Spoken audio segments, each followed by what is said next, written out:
좌파 독재의 지배법, 무당신앙 언어로 국민을 제3자적 관찰자 시점으로 묶어라. 지금과 똑같은 게 1950년대입니다. 박정희 시대 표현들이 이해가 가실 겁니다. 전부 국민들이 정치인에 종속된 겁니다. 박정희의 국가혁명가나의 그런 이야기가 있죠. 반만년 특수계급의 노예 부분에 언급이 있을 겁니다.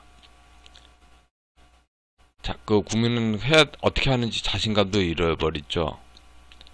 조국 유명 추미애 문제는 사실은 빙산의 일각입니다. 그런 지배가 어떻게 가능할까요? 여기에 대해서 생각을 해봅시다.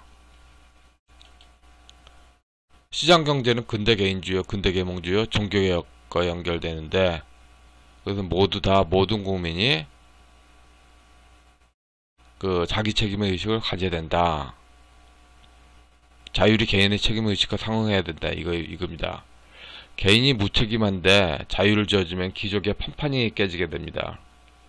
사실 개인의 책임의식은 귀찮죠. 힘들고 짜증나고 피곤하고, 이렇게 개인에게 책임의식과 정반대를 심어주고 자유를 주장하면은 귀족이 뭘 해도 다 이기는 세상이 되죠. 여기에서 조국, 추미애, 윤미향이 나오게 됩니다. 기독교가 시장경제와 얽혀서 민중을 서구에서 얽매고 있다. 칼 마르크스는 유대인이죠. 그러니까 기독교인이 아니라는 이야기입니다. 칼 마르크스의 사상은 서구의 농촌 정서입니다. 회개가 없이 사랑의 하나님만 강조되는 해방신학의 문제도 동일합니다. 해방신학에서도 회개를 강조하는 복음주의 신학이 좀 상당히 피곤하고 짜증나는 사람들이 있을 겁니다. 서구 농촌에서. 그들 중심으로 이야기하는 거죠.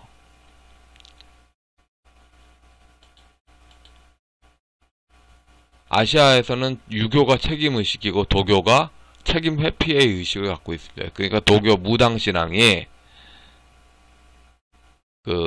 칼 마르크스하고 같은 배치죠. 그런데 민경국 교수의 뿐만 아니라 정규재 씨, 김정호 교수 등은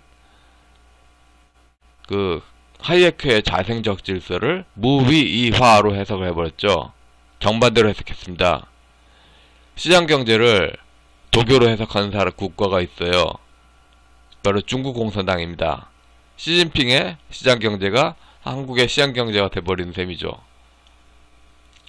아주 잘못된 겁니다. 매경과 매일경제, 한국경제, 시장경제 다루는 신문 기사의 꼭지에 도교 서술 부분을 밑줄 쭉쭉 쳐보십시오. 모든 신문 꼭지가 다 나옵니다. 과학적 사회주의는 동구 유럽 농촌, 진인신앙은 중국 권역 농촌, 결국 특정층에 무조건 의존하는 노예계급의 신앙이죠. 과학적 사회주의는 별게 아닙니다. 과학적 사고가 실제로 있다는 것보다도 노예계급을 무조건 믿고 따르게, 그 다음에 진인신앙은 중국식 문명식으로 무조건 믿고 따르게, 그거죠. 공짜는 없다. 아무리 포퓰리즘에 대해서 비판을 해도 무의미합니다. 무당신앙 빠지면은 국민이 생각을 안 합니다. 정말로 문장이 군주신으로서 국민들을 무릉도원으로 이끌고 갈 그러한 강증산이다 이렇게 보는 신앙 자체를 정면 공격하지 않는 한 포퓰리즘을 막을 방법은 없죠.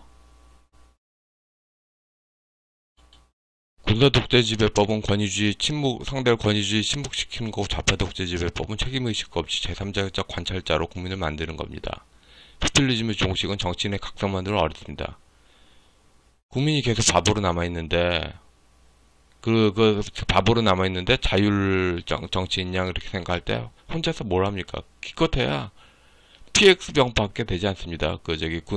군대 내무반에 고참들을 서빙하는 PX병이 뭘 할 수 있겠습니까? 아무것도 할 수 없습니다. 대중독재에 정치인이 갇히는 겁니다. 오세훈의 무상급식 추진은 칭찬도 비난도 어렵습니다. 일단 칭찬이 어렵다는 건 토항이고, 역대급 대승의 용두사미가 됐죠. 비난이 어렵다는 거는 임기 1년짜리 시장에 단기간에 뭘 어떻게 하겠습니까?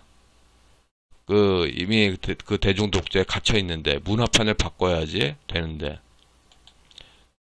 군사 독재 그 문화를 깨뜨린다고 장기간 지배 이데올로기 해체했지 않습니까?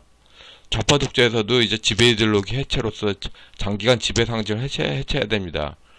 국민을 다시 생각하게 해야 됩니다. 저절로 생각한다, 저절로 된다, 그런 일은 없습니다. 그건 귀족의 귀찮음이죠. 이성을 내려놓는 혈연 연구자의 신앙 문제가 진짜 문제입니다. 연구자들 중에 뭐 영웅이 있고 영웅이 자기들 무릉도원 보내준다. 그런 일은 없다. 그런 일은 절대로 없다. 이렇게 생각을 해야 되는데 그런 일이 있는 것 같이 믿음을 갖게 해주는 게 진짜 문제죠. 이런 그 한국 신화와 관련된 그 히틀러 파시즘도 게르만 신화를 많이 쓰지 않았습니까? 그래서 민주주의가 그 파탄 나고 한국 신화를 많이 쓰는 그런 그 한국 전체 정치 문제에 대해서 비판을 많이 해야 됩니다. 예, 여기까지 하겠습니다.